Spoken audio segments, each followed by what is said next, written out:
Good Awesome. morning, everyone. Welcome to Cup Chat. And we all, I think, maybe most of us have our cups this morning. Got my big mug. Oh, I love it. Brian, no cup for All you. right. But you don't drink coffee, do you? I don't know. Well, mine has tea in it. It's not coffee. It's really Mine delicious. has coffee because it is needed today. So, Martina, what's in your? Mine did have coffee yesterday. I broke down and had coffee yesterday. What's I've in yours, got birds Martina? and beans, Oh, that's espresso right. You roast, said you had. kingbird roast. So wake me up this morning. well, we're super excited to have all of our cups and have two special guests for Cup Chat this morning, which are two of our amazing guides for our Birding the Border program coming up next April in 2021, Bryan Calk and Martina Nordstrand. Yep. And Bryan, y'all have all met Bryan before on Cup Chat, but Martina, this is your first Cup Chat. Are you excited? Yeah, I'm pretty excited. So tell us a little bit about how you got started birding and maybe some of your birding story, Martina. So that's always a question I get a lot. So I'll give the slightly longer version, not the I've always liked birds version. But yeah, when I was little, I mean, you can ask my parents. I've always liked nature. I mean, I was always in the backyard playing in the dirt or making ant like cities for and you know just messing around with bugs and watch. I love Steve Irwin a lot. When I was young, so I watched a ton of his show, The Crocodile Hunter. But I think it took me into like late elementary school to really start liking birds specifically. I had a teacher, Miss Potosky, in fourth and fifth grade. She was like my English teacher, and she made us read books basically about nature. Julie of the Wolves, Hatchet, just all about living out in the wilderness. One of my favorites was My Side of the Mountain, which was about a boy and his falcon. He lived out in the Catskills Mountains in New York. That was to fifth grade me. That was like the dream to have your own falcon, live out in the woods.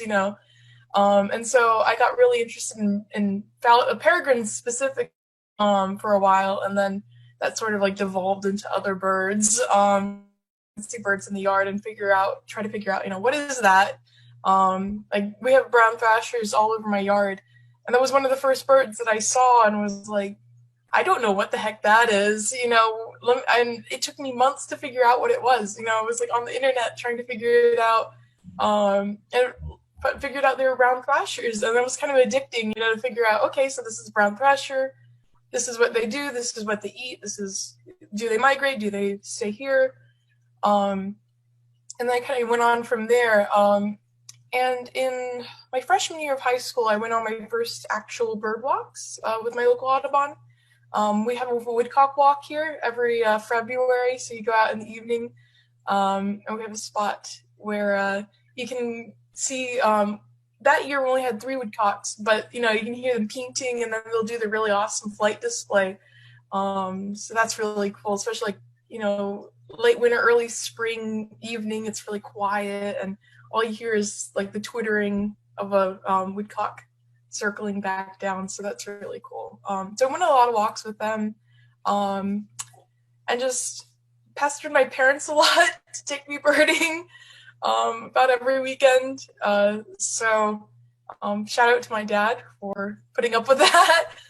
He's driven me. We one day, one trip, we got up at 4 to drive 3 hours to the beach, and I got a ton of birds for the first time there. Black and white warbler, painted bunting, a lot of coastal birds. So yeah. So I mean, I've always had the interest, and I'm sort of one of those people, when I get interested in something, I like to dive deep into it. And so with birds, it's kind of infinite. You can still, I mean, I'm still diving deep. I mean, there's so much to learn, from just about any perspective. Do I want to learn more about the specific bird? Do I want to learn more about migration? Do I want to learn more about ID? That sort of thing. So yeah, it's pretty fun. That's a great story, and it made me think of when I was little and in elementary school. In the books I read the Thoroughbred series, and I wanted to be a jockey. And if you've seen me, I could not be a jockey now. Not be a career choice that would work for me. I'm a slight bit taller than a jockey, and a slight bit wider than a jockey. I maybe could like jockey draft horses, but that's about it. That's fun fact, but fun fact. And Bryan, and I think we know your birding story because we've had the opportunity to bird with you before. But can you give us maybe a short synopsis, quick dive deep in how you kind of got started birding, real quick? Sure. So it's kind of funny because I kind of did both of your childhoods there. So I was also out picking up bugs and things, but also reading all the books about horses. And I also you wanted to be a jockey too? I did. Yeah. You would be a very, very tall jockey, Bryan. I lasted until I was about 5 years old, and then after that, I was not qualified anymore. That horse phase when they were a kid. Yeah. But for birds, I've started with the whole nature deal, interested in everything that moved. And I kind of got into photography around the same time. And through your 4-H photography project, right? Actually, just independently. Oh, I thought you loved 4-H. I thought you were involved in 4-H photography, which is an AgriLife extension deal. But yes, so I did. Sorry for interrupting. Yeah, no, I got into the 4-H photography later on. I don't think we had the program going in our county at the time. Oh. So I was taking pictures of all the things I was finding, and at one point, when I was in elementary school, we started our 4-H sheep and goats and raising them out at the Bader Ranch in Bracketville. And I guess I was taking pictures out there, and Jimmy Bader came over, and I was wanting to show him some of my pictures. And he said, my wife, Kathy Bader, she was a bit of a birder. And so once we kind of, connected the dots of, she could go out and show me some things, and eventually I was just ditching the sheep and goats, and she and I would just go drive around the ranch and look at birds. So it was kind of a snowball from there. That's funny. I never really thought about it, but I know that they were your bird moms first, but we have the same bird moms. Yep. So funny. Yep.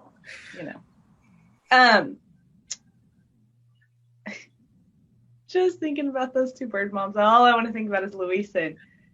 And that night on the river that they're first birding the border. Oh, she was funny.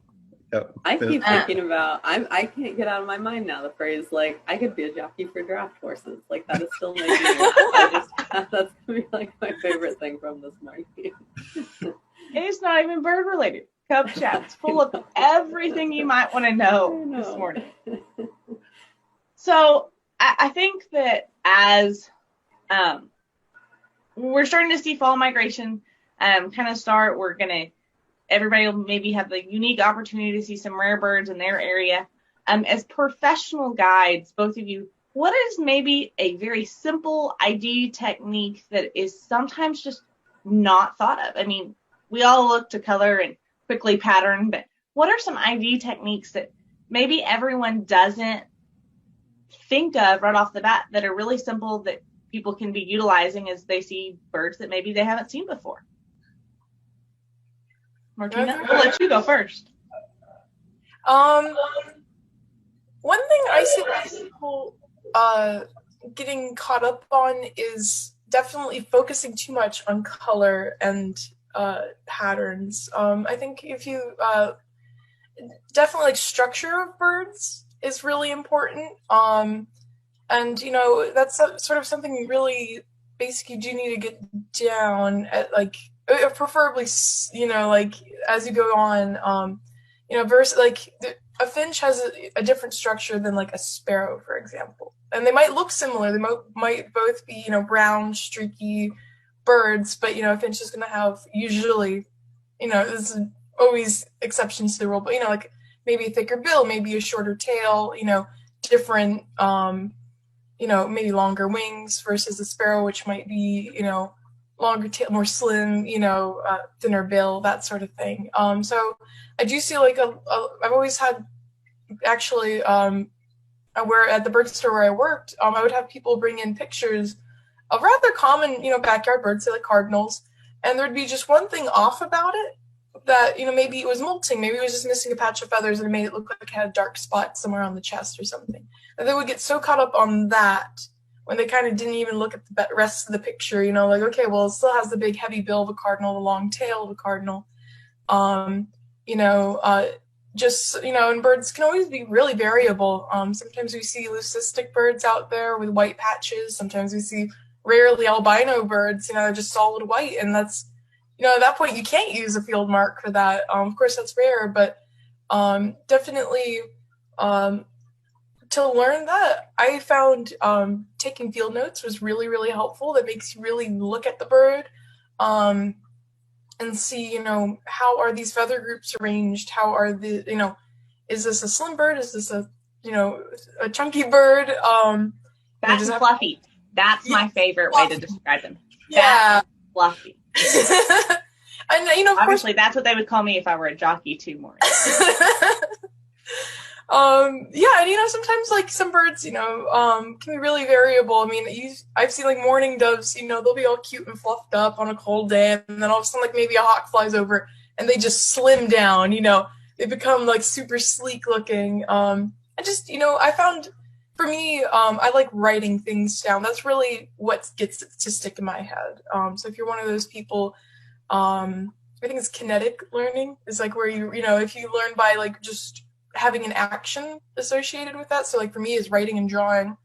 Then you can really learn, the details of a bird. And you don't need to even have to like copy from my field guide or anything. If you do photography, even if your photos aren't that great, you can still draw from your photos, or draw if the bird's really taking, giving you great views. You can draw from there, and especially for harder birds to learn, like shorebirds, it's really nice to be able to that forces you to look at the subtle differences between birds, and that really reinforces it in your head. So like, okay, this one has a longer bill, this one has a shorter bill, or the color of the legs, that sort of thing. So gotcha. Yeah. Well, and you're both artists, right? You both draw. Kind of. Bryan more than me. I don't know about that. Well, and great. And Martina, we were looking at your shortboard pictures the other day on Instagram, and those are just gorgeous as well. So thank you. Great tip about the photography. Mm-hmm. Maureen and I are now professional photographers too. I'm just kidding. We're going to show y'all our pictures. But anyways, fun fact. All right, Bryan, what about you? What's one of those simple tips or tricks that people commonly kind of maybe don't think about or is underutilized? So kind of, again, going off Martina, she encouraged, not getting focused on the little tiny details and taking kind of a bigger picture approach and looking at the whole bird. I would also say even take another step back and look at even the bigger picture. Like, where is the bird? Learning the habitats that they use can often narrow down your choices significantly. Like if I'm looking at, a medium-sized songbird that's brown and streaky here in the Southwest, that could be a cactus wren, or it could be, a migrating northern water thrush. But those use completely different habitats. So, if I'm next to a stream bed, maybe it's more likely to